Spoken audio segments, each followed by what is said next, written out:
Hi viewers, welcome to my kitchen. பானுக்கா madam தொடர்ந்து ஹெல்த்தியான ரெசிபிஸ் நிறைய ஷேர் பண்ணிக்கிட்டே இருக்கேன். இன்றைக்கி அந்த வரிசையில் தோலோடு இருக்கிற முழு பச்சை பயிறு வச்சு ஒரு பெசரட்டு, ஆந்திரா பெசரட்டு ரெசிபி ரொம்ப டேஸ்டியாக இருக்கும். அதுக்கு தொட்டுக்கிறதுக்கு தக்காளி வேர்க்கடலை சட்னி. வாங்க அதை எப்படி பண்ணுறதுன்னு பார்க்கலாம். இப்போ தான் என்னோடய சேனலை ஃபஸ்ட் டைம் பார்க்குறீங்கன்னா பானுக்கா மேடம் சேனலுக்கு லைக் போடுங்க, வீடியோவை ஷேர் பண்ணுங்கள், மறக்காமல் சேனலுக்கு சப்ஸ்கிரைப் பண்ணிக்கோங்க.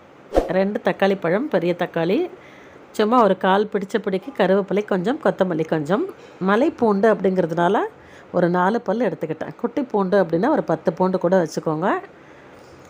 காரம் இருக்கிற வரமிளகாய் ஒரு 4, ஒரு குழிக்கரண்டி வறுத்த வேர்க்கடலை. இது நான் வறுத்த வேர்க்கடலை தான் எடுத்திருக்கேன். நீங்கள் பச்சை வேர்க்கடலை கூட எடுத்துக்கலாம், ஆனால் வேர்க்கடலையை வறுத்து யூஸ் பண்ணுங்கள். இப்போ நம்ம இதெல்லாம் வதக்கி இது கூட இன்னும் ஒரு 2-3 பொருட்களும் சேர்க்க போகிறோம். சேர்த்து ஒரு சட்னி ஒன்று அரைக்க போகிறோம். இது தோசைக்கு, இட்லிக்கு, இந்த மாதிரி பெசரட்டுக்கு, அரிசி உப்புமாக்கு, பொங்கலுக்கு எல்லாம் சூப்பராக இருக்கும். கண்டிப்பாக நீங்கள் இந்த மாதிரி சட்னி அரைச்சி பாருங்கள், அவ்வளோ நல்லாயிருக்கும். இப்போ வரமிளகாய், பூண்டு எல்லாத்தையும் எண்ணெயில் போட்டு நல்லா வதக்கி விடுங்க. நான் வந்து மிளகாய் சிவந்தோன்னா தனியாக எடுத்து வச்சுக்கிறேன். ரொம்ப நேரம் ஆச்சு அப்படின்னா மிளகாய் காந்தி போயிடும். அதனால் வரமிளகாயை மட்டும் நான் எடுத்துட்டேன். இப்போ பூண்டை நல்லா வதக்கிக்கோங்க, எண்ணெயில் நல்லா ஃப்ரை ஆகட்டும். அதுக்கப்புறம் நம்ம கட் பண்ணி வச்சுருக்கிற நல்ல பெரிய சைஸ் தக்காளி பழம் 2 தக்காளி பழம் சேர்த்துருக்கேன். நல்ல ஒரு ஆப்பிள் சைஸுக்கு நல்ல பெரிய தக்காளி. நீங்கள் சுமாரான சைஸ் தக்காளி அப்படின்னா ஒரு 4 தக்காளி கூட வச்சுக்கோங்க.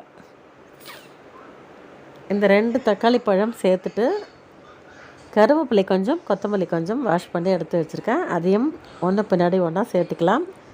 ஒரு 2-3 பத்தை அளவுக்கு தேங்காயும் திருவி வச்சுருக்கேன். அதையும் நம்ம கடைசியில் சேர்க்க போகிறோம். இப்போது வேர்க்கடலை, தக்காளி கொஞ்சம் வதங்கினோன்னா வறுத்த வேர்க்கடலையும் போட்டுக்கோங்க. இது வறுத்த வேர்க்கடலை அப்படிங்கிறதுனால நான் இப்போ சேர்க்குறேன். நீங்கள் பச்சை வேர்க்கடலையாக இருந்ததுன்னா வறுத்து யூஸ் பண்ணிக்கோங்க. இப்போ கருவேப்பிலை, கொத்தமல்லி எல்லாத்தையும் போட்டாச்சு. இது எல்லாம் அப்படியே நல்லா சுருள வரணும், நல்லா குழைவாக வதக்கி கொடுங்க. இந்த சட்னி நான் அரைச்சேன் அப்படின்னா எங்கள் வீட்டில் எனக்கு கூட கிடைக்காது, அந்த அளவுக்கு ரொம்ப சூப்பராக இருக்கும் டேஸ்ட்டு. இப்போ இந்த சட்னிக்கு தேவையான கல்லுப்பு சேர்த்து வதக்குனிங்கன்னா சீக்கிரமாக குழைவாக வதங்கி வந்துடும். தக்காளியில் இருக்கிற தண்ணியெல்லாம் வெளியில் கசிய ஆரம்பிக்கும். உப்பு போட்டோன்னு அந்த மாதிரி ஸ்டேஜில் நீங்கள் தேங்காய் திருவல் சேர்த்துட்டு அடுப்பை ஆஃப் பண்ணிக்கோங்க.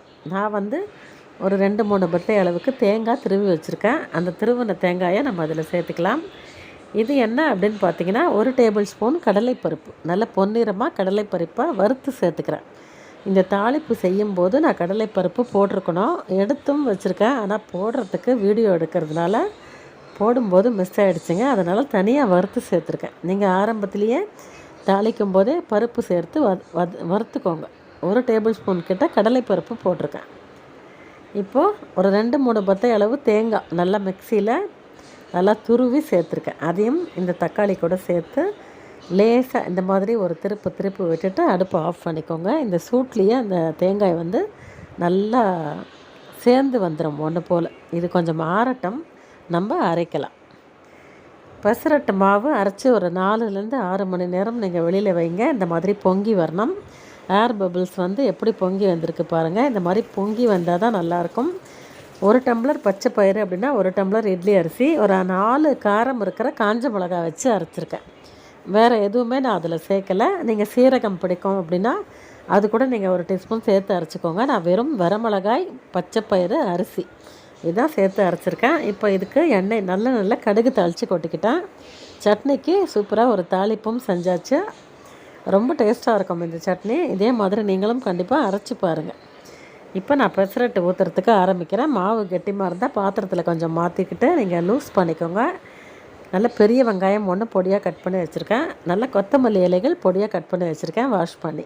இப்போ நல்லா பெசரட்டை நல்லா மெல்லிஸாக ஸ்ப்ரெட் பண்ணுங்கள். தோசைக்கல்லில் உங்களால் எவ்வளோ மெல்லிஸாக வறுக்க முடியுமோ அந்த மாதிரி மெல்லிஸாக ஸ்ப்ரெட் பண்ணிக்கோங்க. அது மேலே பச்சையாக தான் நீங்கள் வெங்காயம் தூவணும். வெங்காயத்தை நான் பச்சையாக தான் தூவுறேன். உங்களுக்கு எவ்வளோ வெங்காயம் பிடிக்குமோ அவ்வளோ போட்டுக்கோங்க. எனக்கு இந்த மாதிரி பச்சையாக பெசரட்டில் வெங்காயம் போட்டு சாப்பிட்டா ரொம்ப பிடிக்கும். உங்களில் எத்தனை பேருக்கு இந்த மாதிரி பெசரட்டில் வெங்காயம் போட்டு சாப்பிட பிடிக்கும் அப்படின்னு சொல்லுங்கள். இதில் காரத்துக்கு வரமிளகா சேர்த்து அரைச்சிருக்கேன். நீங்களும் கண்டிப்பாக வரமிளகா சேர்த்து அரைங்க. சில பேர் இஞ்சி, பச்சை மிளகாய் இதெல்லாம் சேர்த்து அரைப்பாங்க, சீரகம் அதெல்லாம். எனக்கு அதெல்லாம் பிடிக்காது. இது என்னோடய ஸ்டைலில் நான் எங்கள் வீட்டில் எப்படி செஞ்சு சாப்பிடுவேனோ அதே ஸ்டைலில் நான் வந்து ஷேர் பண்ணியிருக்கேன். இதே மாதிரி ஒரு தடவை செஞ்சு பாருங்கள். அப்புறம் திரும்ப திரும்ப நீங்கள் இதே மாதிரி பெசரட்டு அடிக்கடி செய்வீங்க. அதனால் ஒரே ஒரு தடவை கண்டிப்பாக முயற்சி பண்ணி பாருங்கள். என்னோடய இந்த கோதுமை தோசை ரெசிப்பியும் நிறைய பேர் என்னை சப்போர்ட் பண்ணியிருக்கீங்க. நல்ல வியூஸ் போயிருக்கு அந்த வீடியோ.